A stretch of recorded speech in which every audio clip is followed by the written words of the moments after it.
Kia ora koutou. Ko Angela Caves toka wingua, no mai haere mai.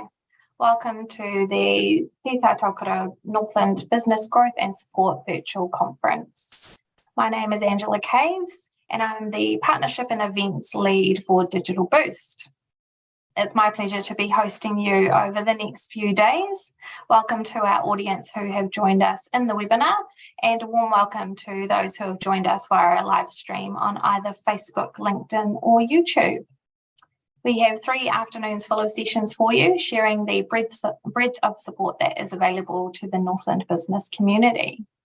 On the webinar with me this afternoon is my co-host and collaborating partner, Rich Volkman from Connected.govt.nz. Rich is an employment liaison advisor and is based in the Northland region. So Rich is going to take us through some webinar housekeeping, let you know how to interact with us, and also introduce our guest presenter. So welcome, Rich. Good, Angela. Thank you for that. And kia ora, everybody. Welcome to the Digital Boost Connected webinar with Employment New Zealand. So first piece of housekeeping is that we can't see or hear you, but you can hear and see us. So if you do have any questions, can you please put them into the Q&A function on the chat, and we will get to those at the end. I think Angela's just written a little comment there, so you might be able to see where that is there. And we'll get to those at the end of the presentation. And I would like to introduce you to Vinod Daya as well from Employment New Zealand. Vinod, welcome. Lovely to have you here today, and looking forward to learning a little bit about the session. So I'll hand over to you now, and you can take it all from there. So thank you very much, Angela and Rich. I'll just have my attempt at sharing our screen. No problem. We'll let you know when it comes up, Vinod. Yeah. Cool.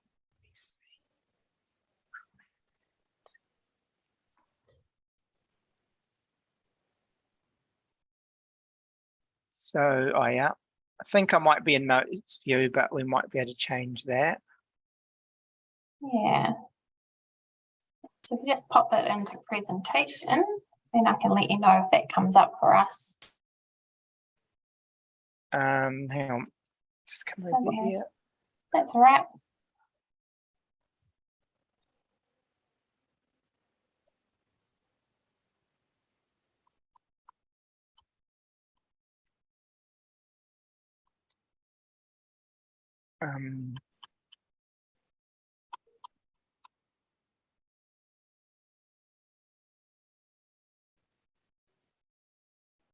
How's that? Looking great. Ready when you are. All right. So kia ora koutou, everybody, and thank you very much for coming to this presentation from Employment New Zealand. My name is Vinod Daya. I'm a Senior Engagement Advisor from Employment New Zealand based in Wellington. Today we're going to provide you some information on your employment rights and responsibilities. The benefit for you is that if you're a fair and compliant employer, this can help your business and your staff. Please keep in mind, for latest information, visit our website, Employment.govt.nz. Topics we'll go through today are introducing Employment New Zealand, employment rights, responsibilities, problems, tools, resources, information and support. We'll probably skip through the slides quickly to take any questions you've got at the end. If you do have any queries, pop them into the chat. We can give general information, but not like individual legal advice. And we'll be happy to take those discussions at the end. So about Employment New Zealand, that's the brand for the employment side at MB, where we try and help people know their rights and responsibilities.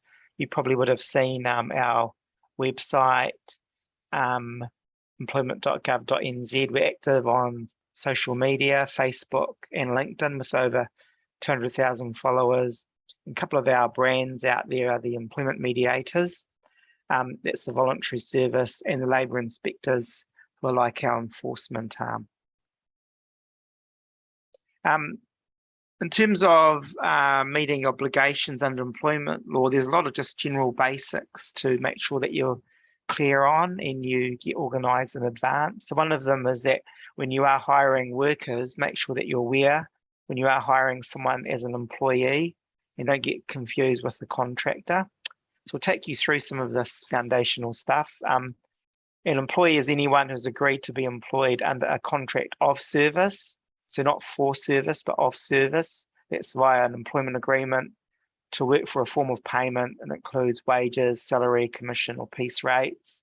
It includes full-time, fixed term, seasonal, casual, probationary, trial periods, home workers, people who have been offered and accepted a job. It's not a self-employed or independent contractor, and it's not a volunteer who does not receive a reward for working.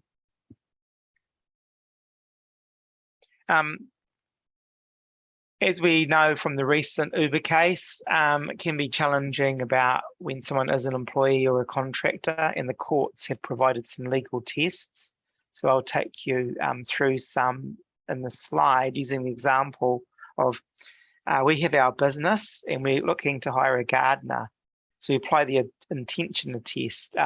Is the aim for the worker to be an employee or self-employed?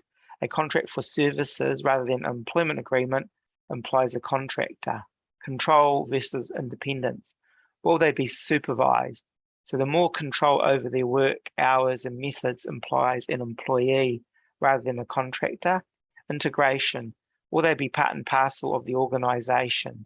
No, then that implies a contractor, and yes, it implies an employee. So maybe if they were doing a huge amount of gardening for us, that might apply, and it's a big part of what we do, that could imply more of an employee. Fundamental economic test, what is the total situation? So don't just look at the surface, look at the substance. So if they work for many businesses for fees, that implies a contractor. And if they invoice us, that implies a contractor as well.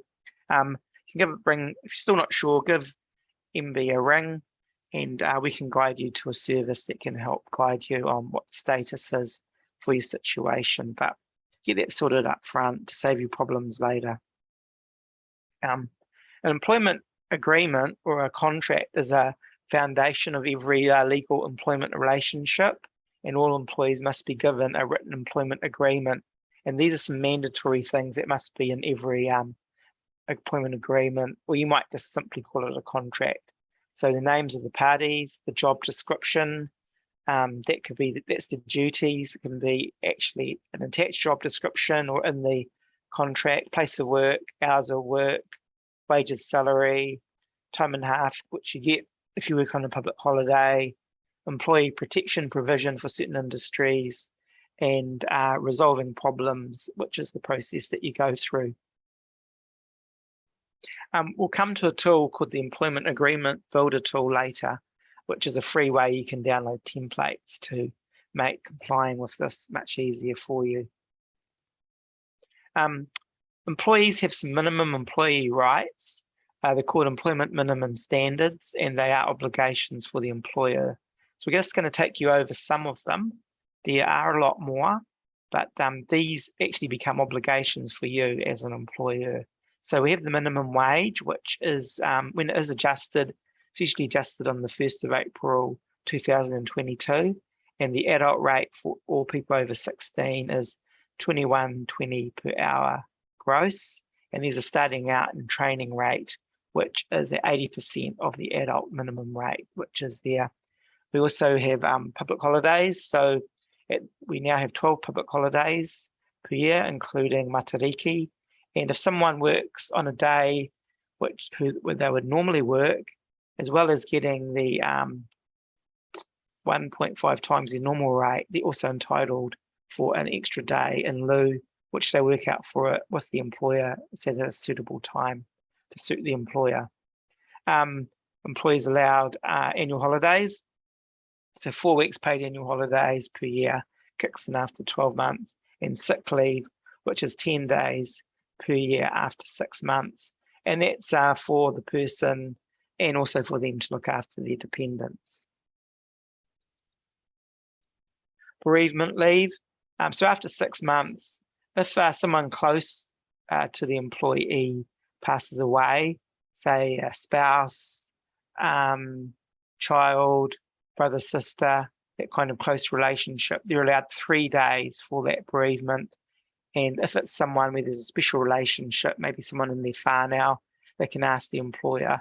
And then for that type of relationship, it's 1 day per bereavement.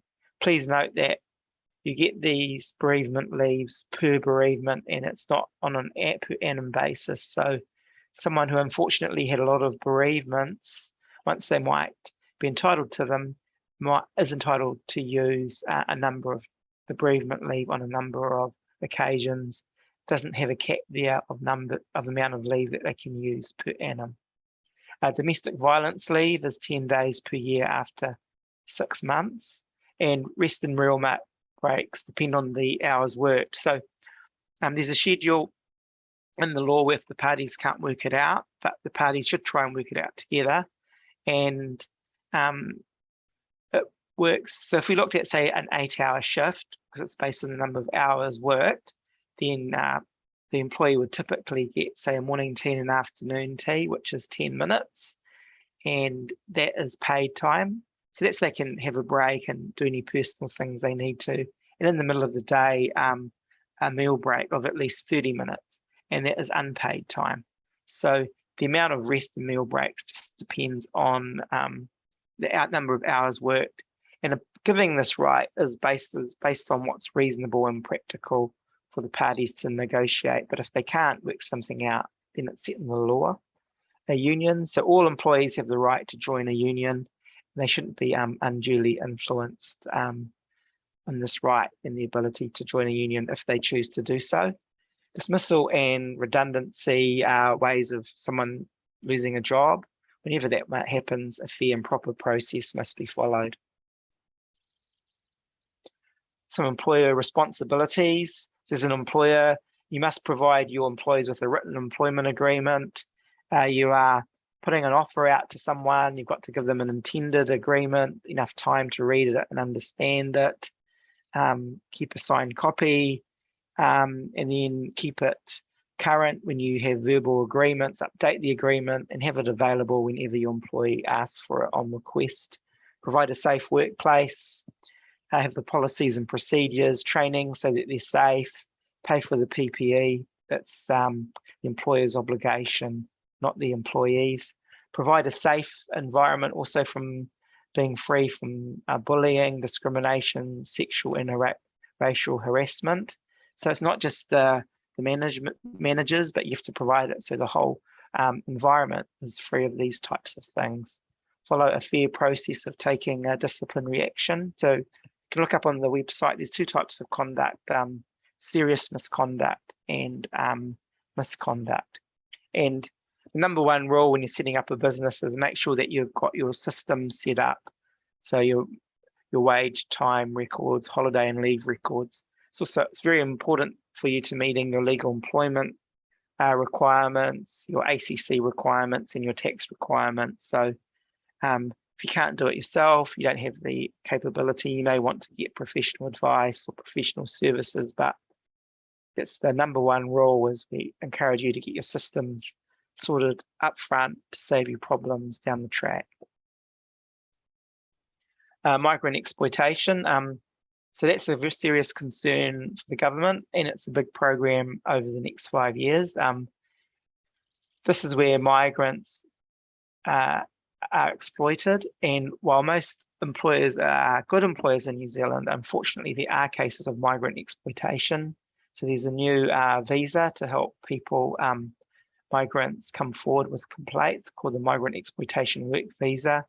There's a dedicated number, 0800 200 088, and a free interpreting service and a web form. And just use the keyword migrant exploitation on our website. Fair pay agreements. This is a change to the law from the 1st of December. The FPA Act will allow applications to initiate bargaining, and they can be made by eligible unions from 1st of September 2022. The FPA system brings together unions and other employer associations within an industry or occupation to bargain for minimum employment terms for all covered employees in that industry or occupation. So just enter the word fair pay agreements. Resolving employment problems. Both parties should try to resolve the problem mutually together, and if they can't, then they can look at the steps to resolve. There's a number of pathways. We note them on our website under steps to resolve and follow the agreed process. If you're still not unsure, then call the Employment New Zealand helpline and we can help you. I don't want to spend too much time on that because depending on what the issue is, there's a different pathway. So early resolution. This is like if you have a problem, it's often an informal and effective way to resolve problems small before they grow big, and it's voluntary. So early resolution is a free phone-based service to resolve employment matters early, quickly, and informally. It could be something about concerns with the employee's performance. It could be about any issue that could be resolved promptly between the employee and the employer. It's a little help from an independent resolution facilitator, and they can help with COVID issues. So keyword early resolution for more information. Employment mediation services. That's if the issue is more involved, and you and the other party can choose to use any mediation service. If you use the employment mediation service from MB, it's free. It's always a voluntary process. It's when an independent mediator helps the parties work through issues and develop solutions together. The service is relatively quick and has an 80% plus resolution rate, and it applies when the parties try to self-resolve, and it's a low-key way to resolve any issues. Often, if people want to go further through that dispute process, the judiciary process will want to know if the parties have tried to self-resolve. Now, we outlined to you some of the obligations. The good news is we have a lot of tools and resources. The website that has about 6 million visits a year. Follow us on Facebook and LinkedIn. Subscribe to our newsletter, which has about 175,000 readers. Comes out about once every month. The Employment Agreement Builder, pop in the word Employment Agreement Builder into our website. You'll be taken to a free tool, and you can create your own legally compliant employment agreement, and you can use it as a template for your staff. And that way you've got a simple way to make sure that you're following the law. Also, we've got some number of publications online and printed. Here's about the Employment Agreement Builder again. You can create tailored employment agreements for your staff, covers what you must do by law, and common mistakes and how to avoid them is covered. So keywords there, Employment Agreement Builder. We also have a suite of learning modules. We have 2 entry learning modules for employees and employers, and we have advanced modules and topics for both employer and employee versions. Things covered are working arrangements, employment agreements, pay wages, hours of work, annual leave, other leave, and resolving problems. So if you're a business owner or manager, we would highly encourage you to check out those modules for free 24/7 learning. You don't have to be across everything, but at least let you know what you need to know. And then when you're light on information, that you should go and get some support once again to help you avoid problems down the track. If you do need more information, visit Employment.govt.nz, and we also have a page there which talks about the minimum rights of employees. So that's a good way of just giving you a heads up on that key information that's there. In there, you'll find a link to the Employment Rights and Responsibilities publication, which is an ideal booklet for small businesses, and you can download it from the website. So for more help, visit Employment.govt.nz. We have a service centre for general inquiries, and it includes a free interpreting service covering over 180 languages. Toll-free numbers 0800 2090 20 toll-free. But before you do call, see if you can find the information on the website. And that is the conclusion of my presentation. Happy to look at some questions for you, Vinod? Yeah, if there is any questions out there. Yeah, we actually do have a couple. Okay. So we've got somebody here who's they're actually wondering if they can give free rent as a form of payment. So instead of somebody, if it was someone that they needed to do some cleaning, and say it was 2 hours Monday to Friday, instead of money, they get accommodation. Yeah. And then to follow up from that question, they've said in regards to the top to this question, do I still need to have a contract for this type of work? The rate will come off their rent. Yeah, I'm not. I know some. I'd have to check that out. I know there's information on our website about accommodation, right? Because accommodation might be offered as part of the remuneration, but definitely always need to have that employment agreement. It doesn't matter. So can't answer the person's individual question to give them advice. Yeah. So I'd just check that one out on the website, because but it is a sort of possibility. Just see what it reads. Further investigation. Read what it says after accommodation. Yeah. Yeah. We only can talk about the general situation. Yeah. That's all. But great. you always have to provide the minimum wage. Yeah. Absolutely. Remuneration at the minimum wage. You mentioned the tools and resources on the website as well, and the template to create an employment agreement. And I've used this before myself. So my understanding is that the tool is set up to allow you to create like the minimum standards required contract legally, and then on top of that, there's niceties that you can add into that to build a more of a comprehensive contract, if you like. Is that still the case? Yep, that sounds great. I think, Rich, you should take my job now. I'm too busy. Okay. Yeah, I mean, it is a really good tool, though, if I encourage people as well to get on and have a look at that. Thank you for that. And I guess one question that I've got as well is, do Employment New Zealand work directly with multicultural sort of agencies? So, for example, we've got multicultural whangarei here who work with migrants, and around that migrant exploitation sort of protection, is there anybody working directly with those groups, or do they just need to approach Employment New Zealand like everybody else? We have I'm a stakeholder engagement advisor, so we're part of a nationwide team. We deal a lot with community groups. We do deal with Multicultural New Zealand. Yeah. Okay. So and we've got relationships there. Yeah. Yep. Perfect.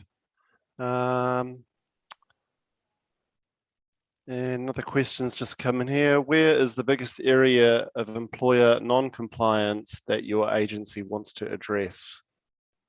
I think I can't like talk on behalf of the agency, like, because that would be like our official position. But what we do is we know that we have an area of work, which is the temporary migrant worker exploitation. That's an area of work. We also work when we get the information and intelligence from the system. We look at that and we prioritize different industries in areas that we want to highlight, and then we form a plan like what we're going to focus on for audits. So an audit is when we go and visit places when they haven't made a complaint. Another one is following up with investigations, and then we try and get publicity on those areas. Try and get publicity on those areas through the media and put pressure to make change. Yeah. So it's okay. Yeah, good. That would be what the specific areas and things that the Labour Inspectorate are focusing on at the moment. That's that sort of information comes out from senior management of the Labour Inspectorate. Yeah. Okay.